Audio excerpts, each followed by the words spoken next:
There we go.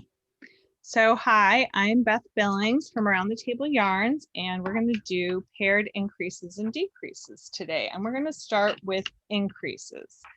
And the first and the simplest increase that we learn, I'm just purling back to the beginning of my thing, beginning of my swatch. The first increase that most people learn, my hand's in there. Is that in focus for everybody? Uh-huh. Okay, good. Is the bar increase. And so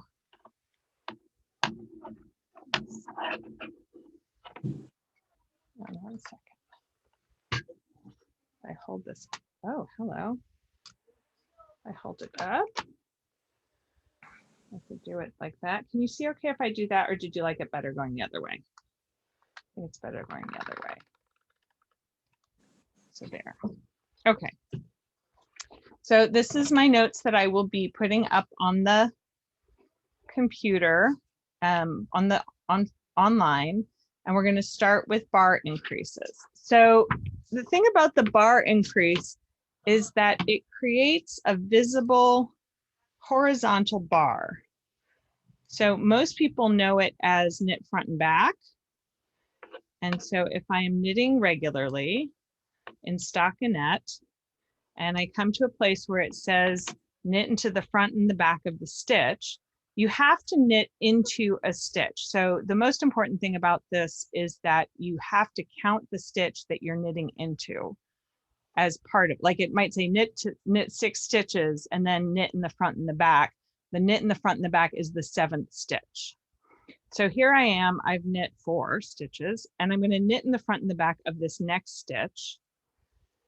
And I'm going to knit normally, and then I'm going to carry the point of my right needle over the leg that I've just knit into, and then I'm going to insert it in the center of the stitch so that it is going knitwise into the back leg. I'll turn that around a little bit so you can see it. So I've already gone in the front leg, and now I'm knitting into the back leg of this same stitch, and I haven't taken the old stitch off. So when you've started this maneuver, just going to back up, you get to here. Here's your new stitch. Here's your old stitch. Here at the back of the needle is the back leg of that stitch. So I'm going to maneuver my right needle into that back leg, wrap around normally and bring it through. And then finally, I'm taking this old stitch off.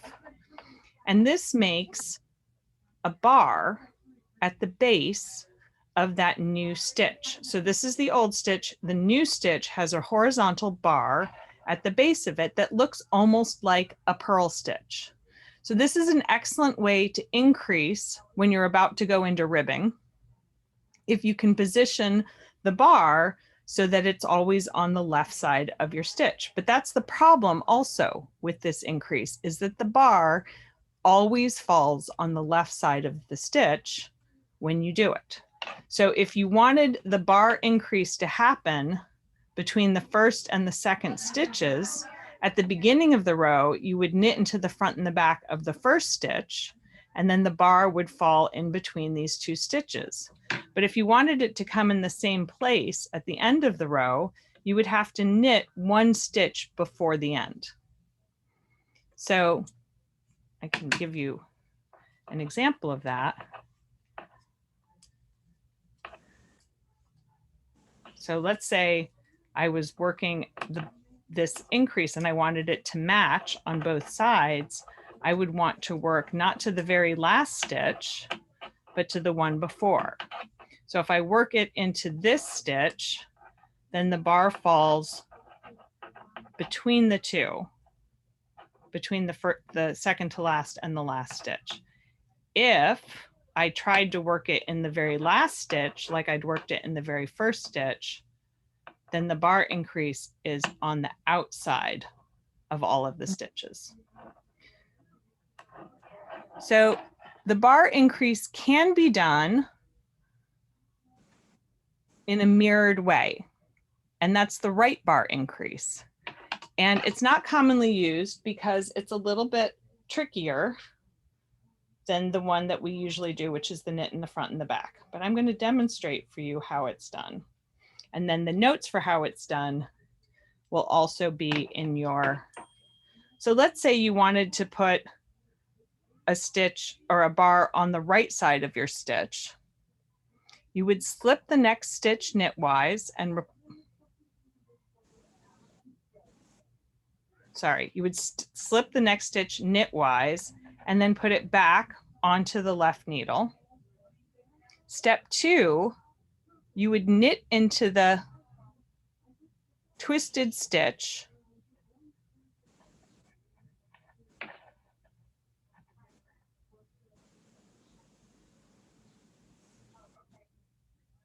into the twisted stitch. And then you would insert the left needle tip into that stitch from right to left. So you'd go in like this, I believe. Normal and discard. I can't do it from the wrong side of the thing. So hang on. So you slip the next knitwise and place it on the left needle. Okay, so we've slipped the stitch knitwise and we're placed it on the left needle. We knit into it so it twists to the right. Don't you purl? No, you knit into it. I thought you knit and then you purl on the next. No, it's No. right to left. Knit into it so it, but that doesn't twist right, that twists left. Mm-hmm. You know what? Scratch it. I'm not making sense of my own instructions. It's also not commonly used and it doesn't make any sense. So we'll cut that out. Okay, so the next one, so the bar increase typically is going to be used if you want to make something that looks like a purl stitch. So it's a great one to use if you're increasing and making ribbing. The next kind of increase could be used if you're doing a toe-up sock and you want the increases to slant with the increases on either side of the toe. So go back, work to the end. And the reason for this is if your increases, so mostly increases have a natural slant to them. And if you do a slanted increase on each side and they're both slanting to the left or they're both slanting to the right, that looks weird on the edges of your socks. And so either you want them to slant in from the right or in from the left to match the, to go against the slant of the increase, or you want to slant them out to go along with the slant of the increase. So I like to do them out when I'm doing socks. I like the increases to match the slant, the line of my stitches as I'm increasing them. And so that is going to look pretty simple. I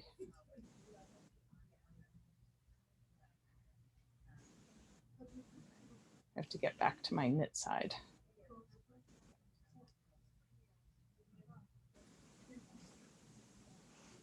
All right, here's some stitches and I can slant. So I'm just going to turn and do it. So to do a make one left or right, you're going to insert the left needle into the running thread from front to back.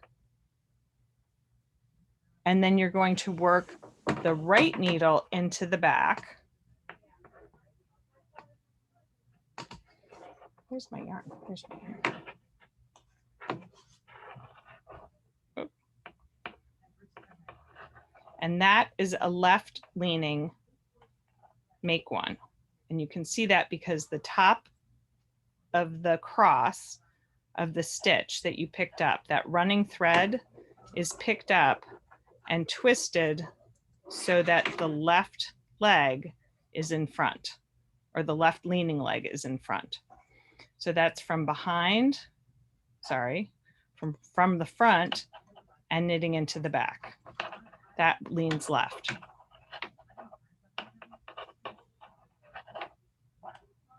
It's pretty subtle. And I find that that is not a really noticeable increase as you go. And it can look a little bit distorted with a little bit of a hole, although I turned there. So this one I'm going to do in the opposite direction. So instead of going from front to back with the left needle, I'm going to go from back to front, and then I'm going to pick up the left leg. And to do that, I often stick my right needle in and pull it towards me, put my left index finger behind that stitch to hold it. So you can see there's a little bit of slack there. And I find it's much easier to get my right needle back in to knit that stitch. And now you can see that the top of the cross of the stitch is leaning to the right. So it's going in the opposite direction. And if I keep knitting, it's less noticeable because there's no turn there.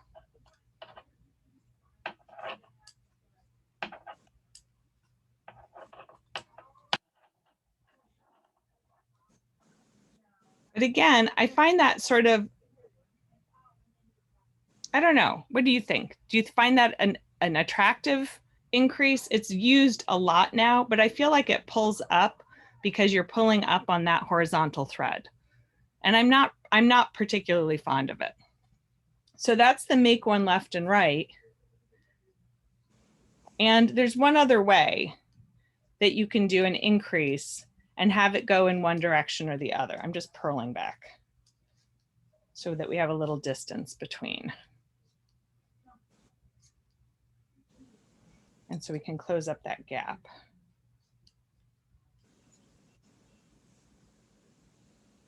So the other way to do it is to use the purl bump behind the stitch and go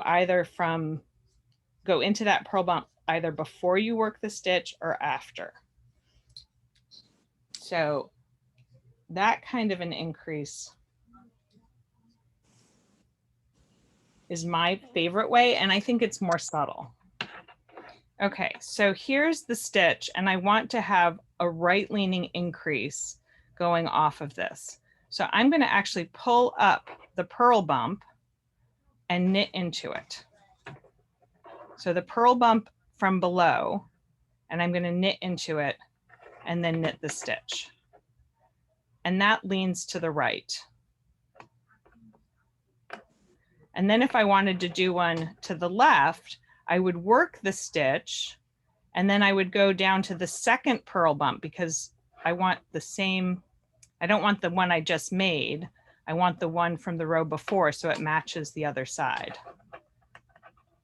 And that makes a right leaning, but there's still a little bit of looseness there. So you can see this one is right leaning. This one is left. I can't tell my left from my right. That's a great inspiration.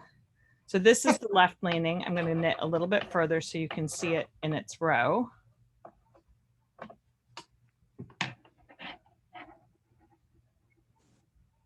So there's our bar increase down there. And here's the right leaning increase, and here's the left leaning one. And I just find that more subtle in my work than having the make one with the pulling up of the stitch. So here's the make one right. Sorry, and this is the make one left that pulled up on the stitch. So it's a personal preference. The difference, though, you need to be aware of is that these are done in between stitches as opposed to the bar increase, which is done into the stitch. So you just have to be aware that the pattern writing might indicate an increase in a stitch itself, and that's part of the count of what you're doing. And if you choose to do a make one or one of these increases instead, you may need to adjust your count in the pattern. Okay, so another way to do an increase that you can twist if you want to, is to do a yarn over. So a yarn over is typically where you just bring the yarn forward as though to purl, and then you just carry it over the stitch. Sorry, yarn over, and then you knit into the next stitch. And that makes an eyelet underneath. If you want that stitch to slant, it's not really going to because it's just an eyelet, it's just an opening. But it does make a difference if you're knitting or purling. So if you're knitting, you bring it forward as though to purl and carry it over when you make the next stitch. If you were purling, so if I purled a stitch, my yarn is already in front. So you don't need to bring it forward. You can just carry it over. And what I typically do is use my thumb to pull down on the front of that to give me a little bit of extra length.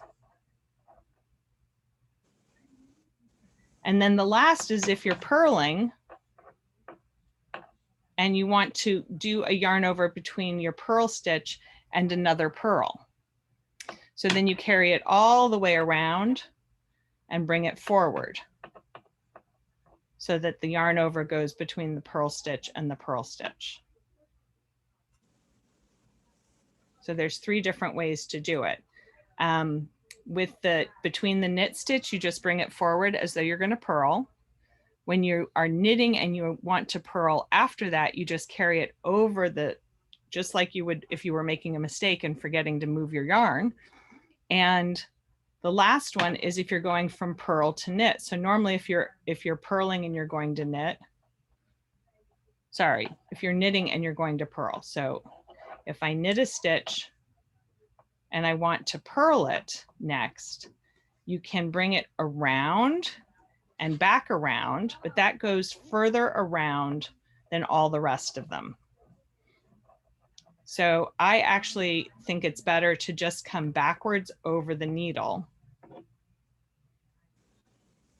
And again, I kind of hold that down at the back to lengthen the amount of yarn that you get when you do that kind of a yarn over. Because that's the shortest distance when you just bring it over the back of the needle from the knit to the purl side. But having to do, I'm going to just do it again. So you've knit and you want to purl, you can either go backwards over the needle like that, or you can go all the way around back to the purl side. And that's a much looser eyelet. So it kind of depends on how tight your knitting is, whether you want a shorter eyelet or a looser one, or whether you can adjust this to make it longer. Let's get to the end.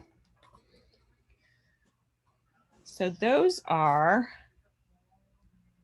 the different kinds of increases. Any questions so far? What about the one where you just lift up the bar between the 2 stitches? That's essentially a yarn over. If you just knit into the bar between the 2 stitches, if you don't twist it one way or the other, it's a neutral kind of a yarn over. Okay. And that would also make an eyelet in between the stitches. Is there such a thing as an invisible increase? The most invisible, I think, is where you knit into the purl bump behind that leads to the left or the right. I find that pretty invisible. And we'll look at, I can show you my knitting now that I'm coming back to the end of the row. Oh, I've never done that because there are some, like in summer tops, especially depending on the yarn you're using.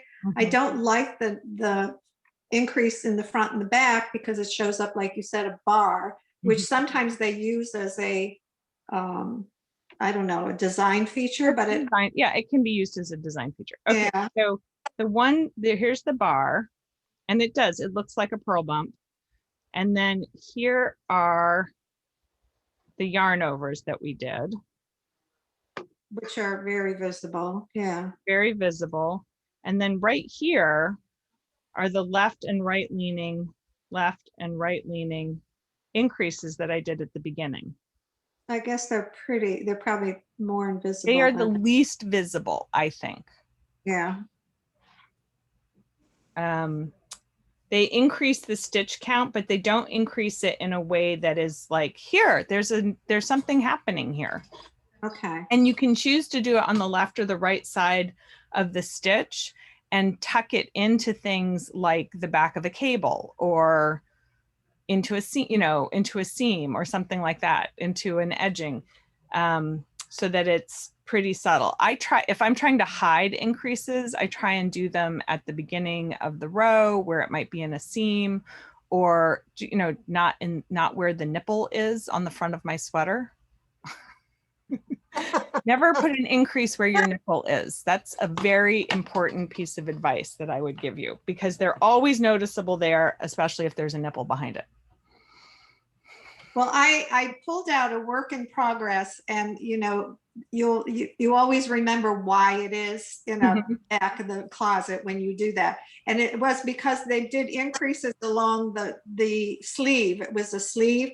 And because they were every probably every 3 inches apart, doing the front and back, those little bumps really looked like you made mistakes. I mean, I know they tried to make it a design feature, and I'm trying to think of, I think I want to rip it out and just make it so it's not as visible, because it's a shiny yarn, so it really stands out. Yeah. I think if it was a wool, it probably wouldn't stand out as much, but. I mean, another thing to do would be to do like yarn overs so it looks like eyelet increases. There are a lot of, Yeah. you could use a smoother increase might be something that you like better. Yeah. Okay. Or an invisible one. Yeah.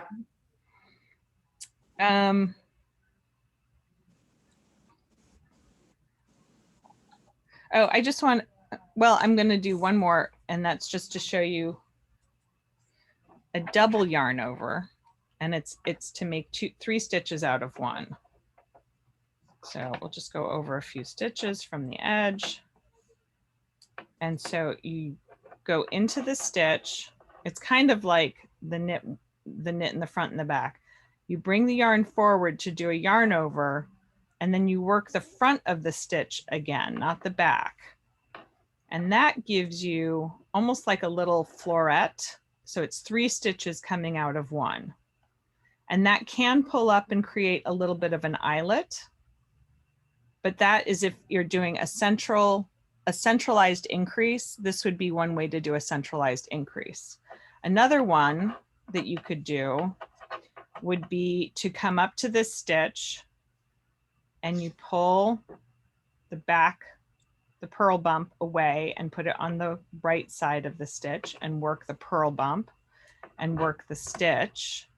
And then you pull that same purl bump away that we did before. Hang on, I can't see it from here. So the same one is here. So you can see there's the purl bump from where I did it to the right of the stitch. Here's the same purl bump. And now I'm going to knit into that. And there's a little bit more at the base. So here's the difference between the two. This is knit into the stitch, yarn over, knit into the stitch again. This is knit into the right side, knit into the stitch, knit into the left side of the purl bump behind. And those are ways of making centralized increases. So if you want to start a line of increases that goes on both sides, that would be a way to do it. Okay, so now we're going to do some paired decreases. Just going to get to the back of back to the beginning. So paired decreases are a little bit more straightforward, and they're either right slanting or left slanting. And we're going to start with the right slanting decreases. And that is your plain old knit 2 together or purl 2 together. So if all you ever did was knit 2 together or purl 2 together, all of your decreases would slant to the right. And because it does have a noticeable slant, that is not something we do in like from the leg down decreases at the toe for a sock, or the kind of decreases that you might work if you were working a shoulder from, or a sleeve from the shoulder down. You would want your decreases not to be lined up in the same direction. You'd want them to go in opposite directions. And you can pick whether you want them to go, like I said before, with the direction of the slant of the edge or against it. And some people really like the decorative effect if you go against the slant. And some people find it more subtle and they like it better if they go with the slant. So again, decreases, when you're pairing them, they're going like this, potentially. Another option is if you're making a V-neck. So let's say this is the V of our V-neck, and you were decreasing, you would be decreasing in this direction first and then this direction. So if you're decreasing from the edges in, you'd have a left slant and then a right slant. But if you're from the center out, you would want to start with a right slant and then have a left slant on the other side. So it kind of depends which way you're going with your knitting. But that's a common place. Necklines and shoulder shaping and armhole shaping, that's a common place to have slanted or directional decreases. So like I said, the plain old everyday work a day, knit two together. So you take the tip of your needle into the to the left of the second stitch from your left hand needle, and you go through both stitches at the same time and pull the yarn through. And you can see that that second stitch lays on top of the first stitch, which is what creates the right leaning decrease. It's not just because I'm pulling it over to the right, it's actually a right appearing, right slanting decrease. So you can see that better here. The way to see it on the other side, when you turn it over, there's usually a visible doubling of the thickness of yarn at the back of your increase. So when you're looking for it, you're looking for the doubling of the thickness of the yarn. So I'm going to just do that again. So you go to the left side of the second stitch from the tip of the left needle into it, and it pulls the stitch. The left-handed stitch sits on top of the right-handed stitch. So that's the left leaning decrease. Okay, so the right leaning, sorry, the right slanting decrease. Boy, the left stitch is sitting on top of the right stitch, and so it slants to the right. Where'd we go?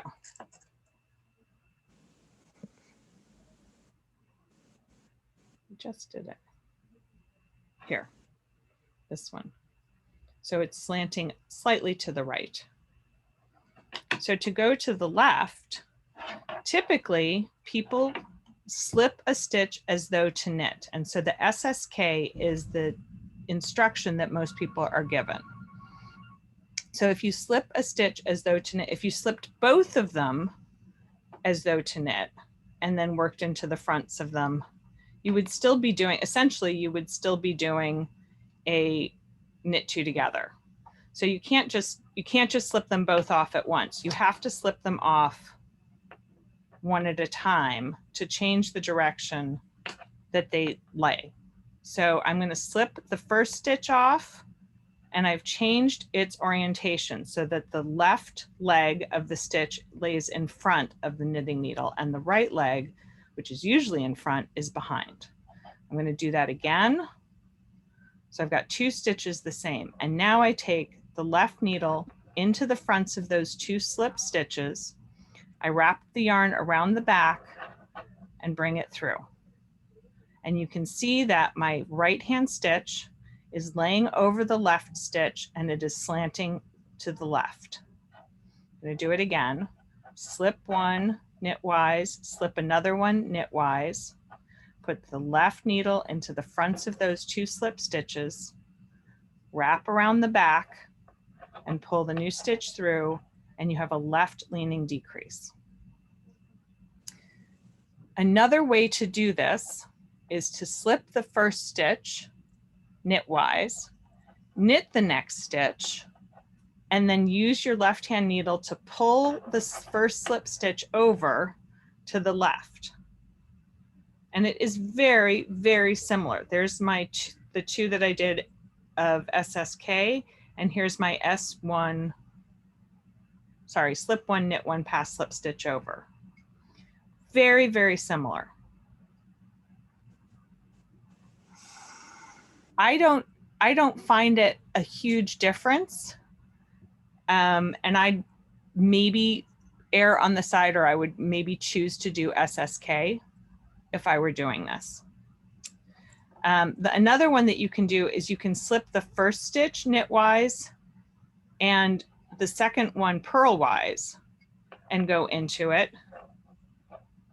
And that also leans somewhat to the left, not quite as, it's a little bit more prominent here.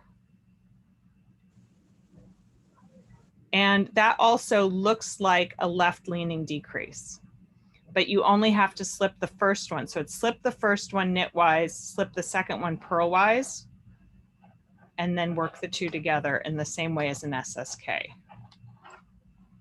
And I find that maybe a little more subtle than the first 2 that we did.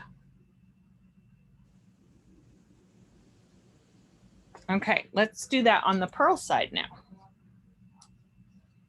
Let's do some decreases on the purl side.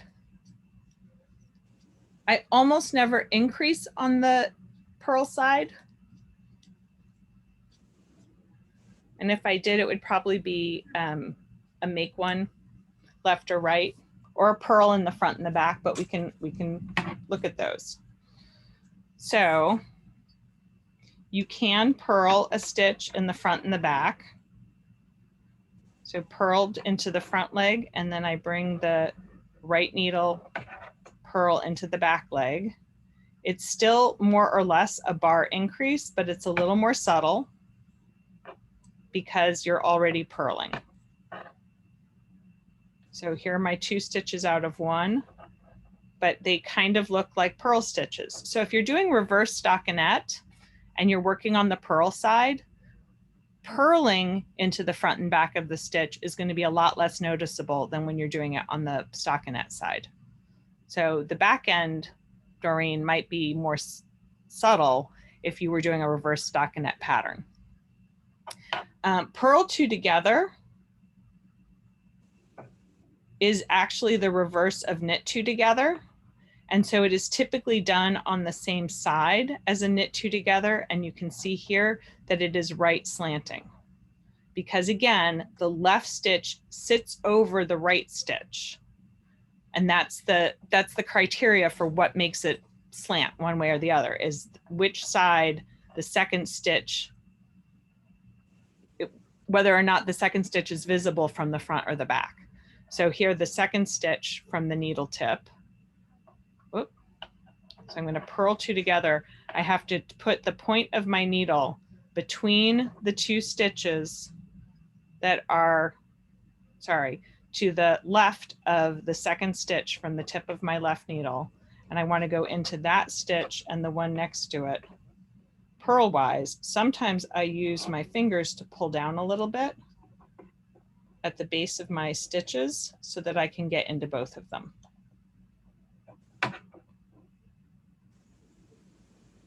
And then you see that the first stitch stays underneath the second stitch in that, and it kind of looks like it's leaning to the right. It's far less noticeable, and especially when you bring this back over to do the next one, it looks like it slants over to the left. So it's kind of it's right leaning, but it's really the same as doing a knit 2 together on the knitted side, or the the stockinette side of the fabric.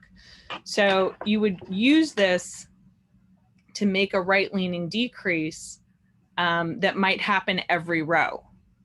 So usually, or a lot of times, we make our decreases only on the right side rows, but especially Old Rowan patterns and other designers will do a decrease every row at the beginning and the end of, say, the armhole shaping. And so you would want to use knit 2-togethers and purl 2-togethers on the same edge, like the left edge or the right edge of your garment. So the one that matches, the purl stitch that matches the SSK is the purl one, slip one, pass slip stitch over. That's far easier to do than an SSP.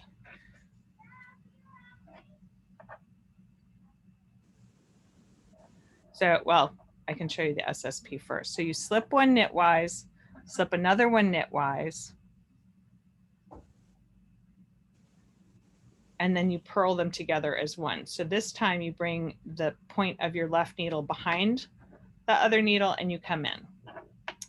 So similar, and again, you can see that one is sort of in front of the other. So here's the stitch laying in front. That looks right leaning to me. But 2 knitwise at the same, oh, sorry, one at a time. Insert left needle into the far side of the slip stitches and purl together as one. That's what I did.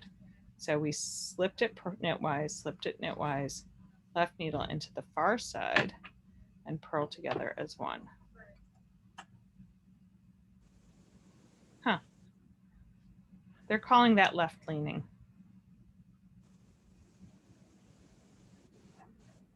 Maybe because of how it appears here. Yep, it's how it appears on the other side. It doesn't really appear like anything on the reverse side, does it? It almost looks right leaning on the reverse side. So it's really only if it matters on the stockinette side for those. And then a purl one, slip one, and then you return both stitches to the left needle and you pass the slip stitch over.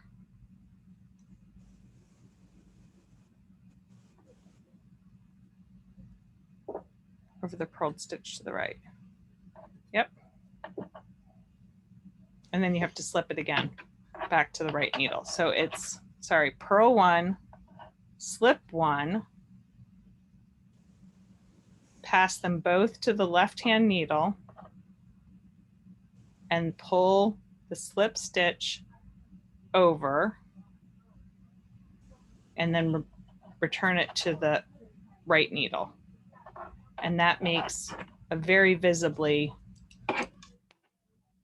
left leaning decrease. So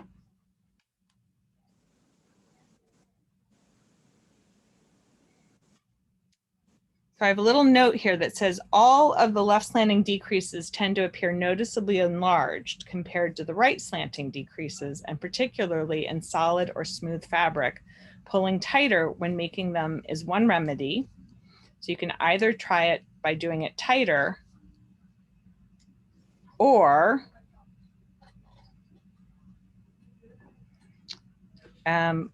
there's one other left slanting option for for the decrease on the knitted side or the stockinette side of the fabric, not the reverse stockinette. So I'll just show you that one.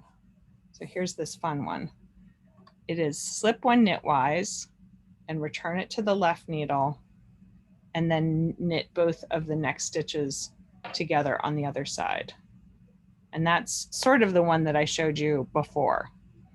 So you just slip it knitwise and then knit the next 2 together, TBL, through the back of the loop. Okay, so the last decrease that I'm going to show you is a centered double decrease. So remember earlier we did the, oh, where did we put it? So there's a centered double increase. And there was our other centered double increase, I think. That's the first one. Sorry, here's the first one. Here's the knit one, yarn over, knit one. And here's the knit one on the left and knit one on the right.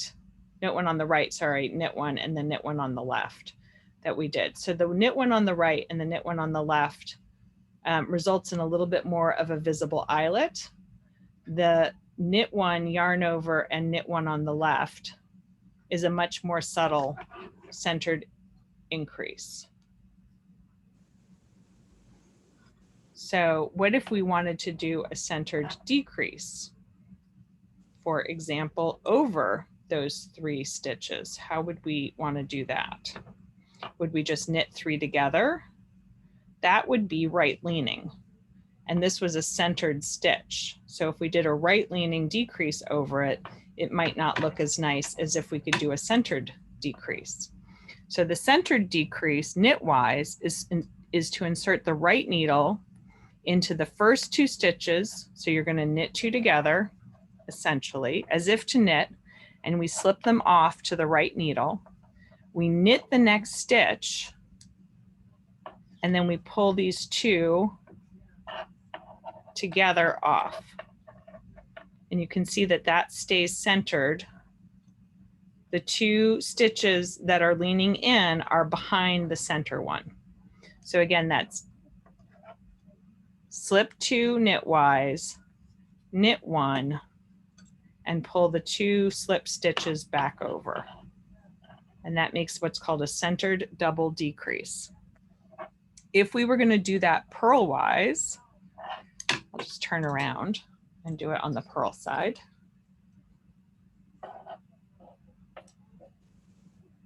Keep losing my yarn. You would slip 2 stitches knitwise, 1 at a time, to the right needle. And then you'd turn them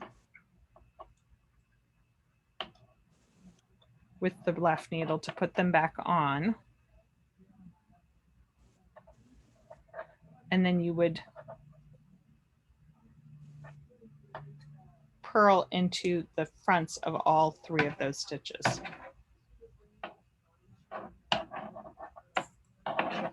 And that would give you a centered purl decrease. So if you had to do the centered double decrease on the purl side, that would be the way to do it. So I'll just show you that again. I'm just going to go,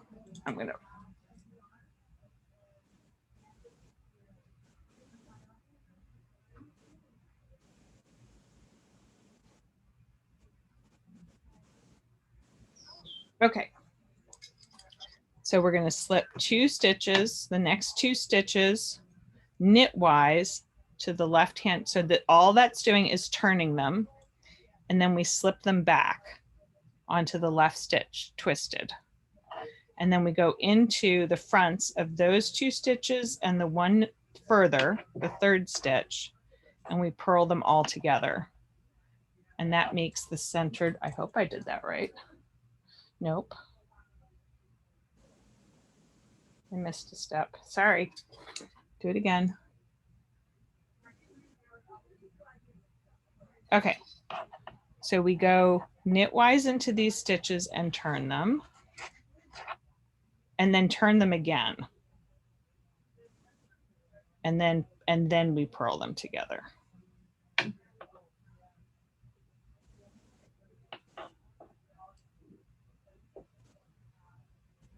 Whoop, not 4 together, just the 3.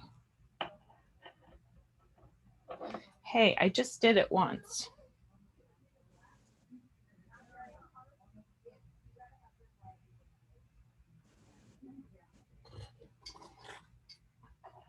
One at a time. That's what I did wrong. Okay. 1 at a time. And then you want to turn them. So you go in to the right hand side of those 2 stitches.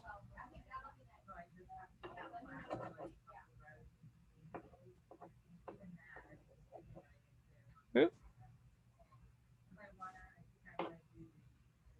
So I've slipped them knitwise to the right hand needle. I go into the fronts of the 2 and turn them. And then I purl the 3 together.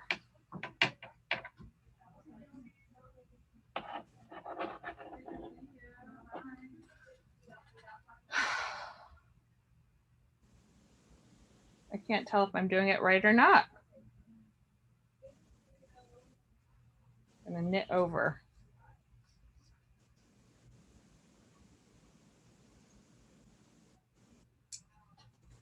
Let's see if that worked. That looks terrible. It looked fine the first time I did it. I'm doing it one more time.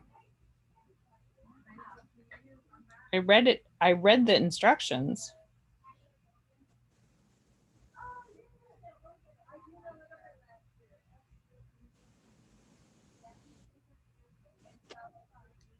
All right. Do you trust me? So we're on the purl side. We're going to slip 2 stitches.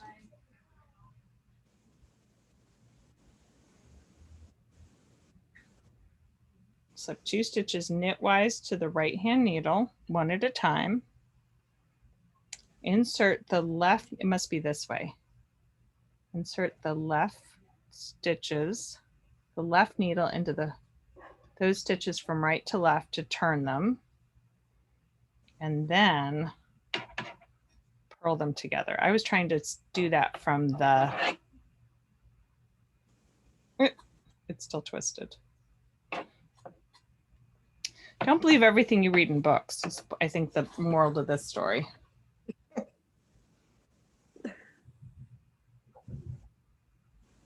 Knit, knit, knit. I feel like I've twisted something extra. All right. Knit, knit.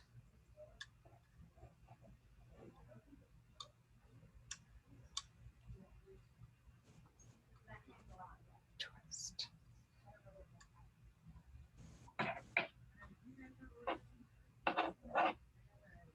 Nope. Well, I did it once and now I can't repeat it. So don't try this at home. I can't wait till the recording of this goes up and everybody's like, does she even know what she's doing?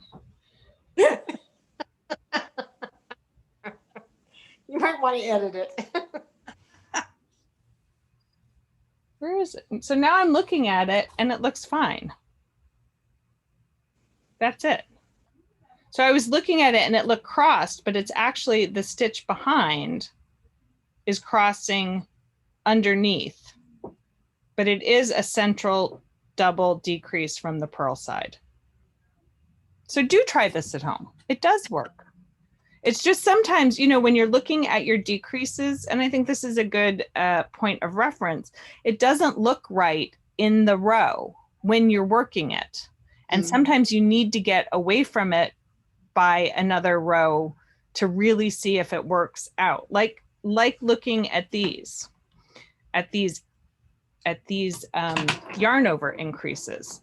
You know, here's that loose one, and here's a smaller one, and these two are sort of the same. And so you might try out, this is why swatching is so important. You might try out the different ones to see what makes the same kind of opening.